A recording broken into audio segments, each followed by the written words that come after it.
Welcome to Talk of Africa 360, your source for insightful news, analysis, and thoughtful commentary. If you value informed perspectives and fact-based reporting, be sure to like, subscribe, and hit the bell so you never miss an update. Disclaimer: the content on this channel is based on reliable public sources and credible online information. It is intended strictly for educational and analytical purposes. We do not promote or endorse political violence, hate speech, or any form of discrimination. Our goal is to inform, not to inflame. Thanks for being here. Let's stay informed together. Togo has just made a huge move, and honestly, I'm still wrapping my head around it. The government has slammed the brakes on all new foreign mining permits. You heard me right. No more fresh approvals for foreign companies to dig up Togo's minerals. Why? Well, it's all about putting Togo and Togolese people first. Now, if you don't know much about Togo, let me paint a quick picture. It's a small West African country, but it's packed with resources: phosphates, gold, limestone, you name it. For years, foreign companies have been cashing in, pulling minerals straight out the ground and shipping them abroad. The local communities? They've mostly been left with the dust. But now, things are changing. Togo's new policy says, no more. The government wants local industry to process the minerals before they leave the country. In plain English, don't just take the raw stuff. Add value right here at home. That means jobs, skills, and more money staying within Togo. So what does this mean for the average Togolese? First off, there's hope for more local jobs. Instead of watching resources roll out in trucks and ships, people could be working in factories, learning new skills, and maybe even running their own mining-related businesses.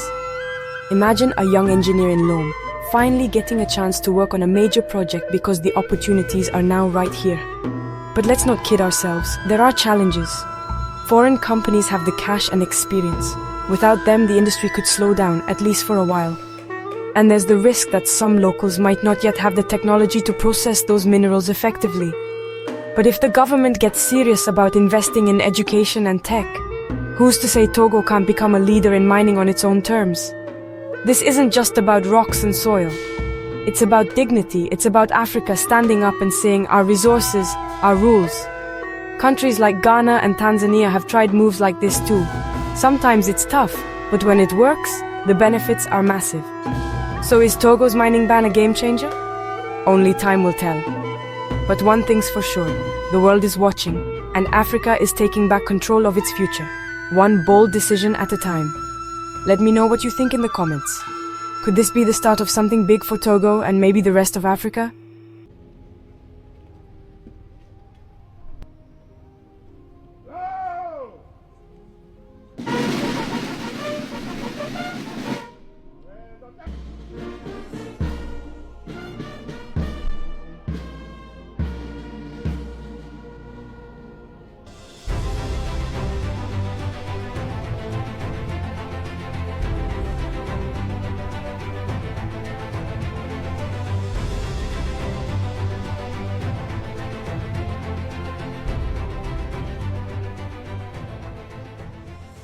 Déclaration finale des forces armées togolaises sanctionnant le grand rapport des officiers 2025.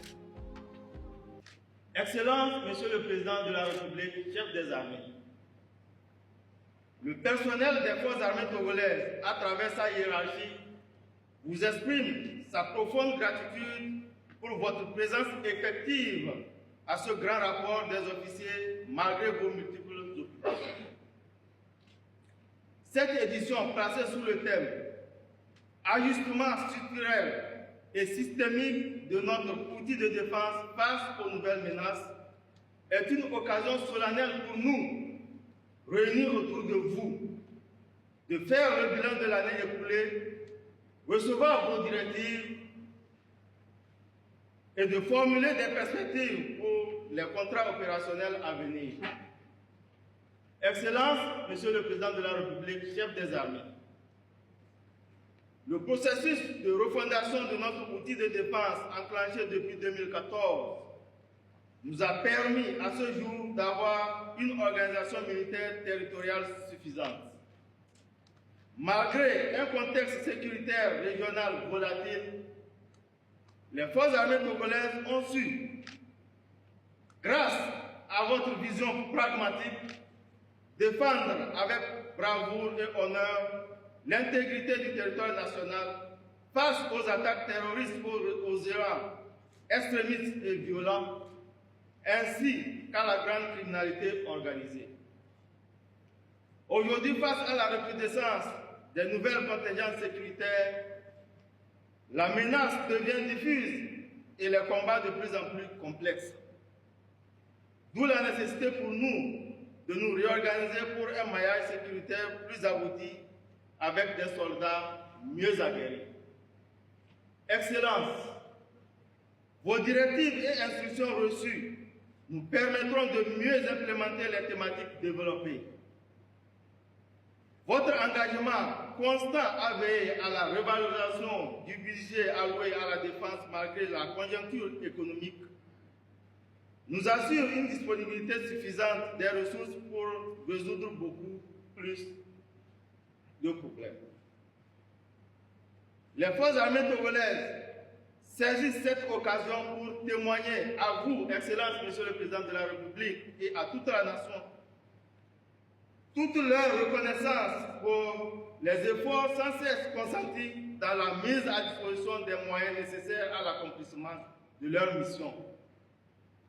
Excellence, Monsieur le Président de la République, chef des armées, dans votre adresse à la nation le 31 décembre 2024, vous avez déclaré, je cite, « La crise sécuritaire ne saurait être réglée par la seule réponse militaire.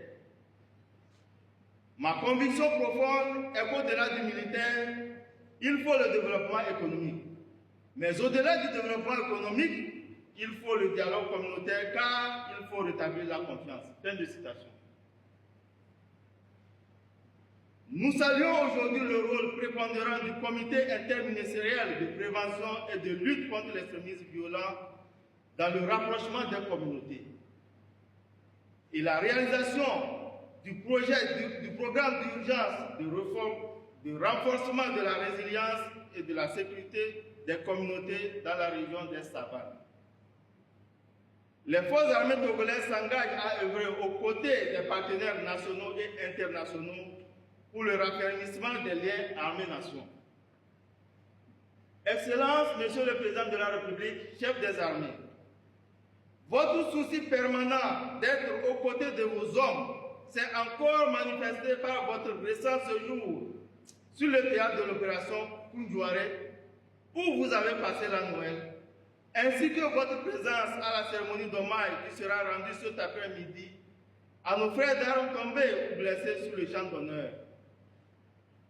Ces actions nous galvanisent davantage et cimentent les vertus cardinales de la fonction militaire que sont la cohésion, la fraternité d'armes et l'esprit de défense. Excellence, Monsieur le Président de la République, chef des armées, les forces armées togolaises vous renouvellent leur engagement à servir avec loyauté et fidélité. Au sein de cette nouvelle année 2025, elles vous formulent les meilleurs vœux de santé, de paix et de prospérité pour vous-même et pour votre illustre famille. Puisse Dieu vous protéger et vous guider dans la poursuite de vos immenses chantiers pour le développement harmonieux de notre cher pays, le Togo. Vive les forces armées togolaises, vive le Togo. Fait à Lomé le 13 janvier 2025, je vous remercie.